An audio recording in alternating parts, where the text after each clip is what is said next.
Another day, another basketball stories na naman ang pagkikwentuhan natin. At ngayon nga ay ang pag-uusapan natin ng balitang may inamin na nga daw si Anthony Davis sa Los Angeles Lakers. At ang balitang posibleng pagkuha pa ng Golden State Warriors kay Nick Claxton. Bagsak na nga sa 1 win at 4 losses ang record ng Los Angeles Lakers sa preseason. Kasunod ng kanilang pagkatalong muli sa Dallas Mavericks ngayong araw.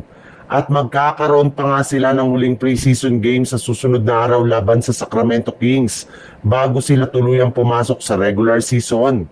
Pero hindi nga kagaya ng mga nakaraan nilang laro, ay mas magiging seryoso na nga sila dito. In fact, dito na nga gagawin ang kanilang dress rehearsal para sa regular season kung saan gagamitin nga nila dito ang lahat ng kanilang mga players sa kanilang rotation. Pero sa kabila nga ng mga pagkatalo ng Lakers ay inamin na rin naman nga ng kanilang dating superstar na si Anthony Davis na mas nag-improve na nga daw ang laruan ng kanyang mga dating teammate. In fact, na-impress nga siya sa mga ginagawang galaw na ngayon ni Naruya Hachimura at Gabe Vincent kaya excited nga siya na makalaban ulit ang mga ito sa paghaharap ng Dallas Mavericks at Los Angeles Lakers sa regular season.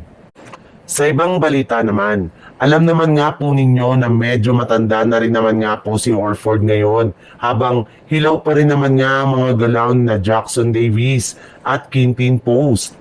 Kaya kung meron mang isang center ang kayang makasabay kay Stephen Curry, eto nga ay walang iba kundi si Bam Adebayo na isa sa mga best big man ngayon sa NBA na merong kakayanan sa opensa at depensa. Kayang-kaya ng malalaking puntos plus meron pa siyang rebounding at shot blocking presence sa ilalim ng basket. Mabilis rin naman nga itong gumalaw sa loob ng court at meron pa siyang reliable na jump shot sa mid-range. Kaya babagay talaga ito sa playing style na ginagamit ni Coach Steve Kerr para sa Golden State Warriors. Bukod rin nga kay Adebayo, ay maaari rin naman nga daw na makuha ng Warriors sa isang trade si Nick Claxton mula sa Brooklyn Nets sa pamamagitan ng pag-offer nila ng package na kinabibilangan ni Jonathan Kuminga.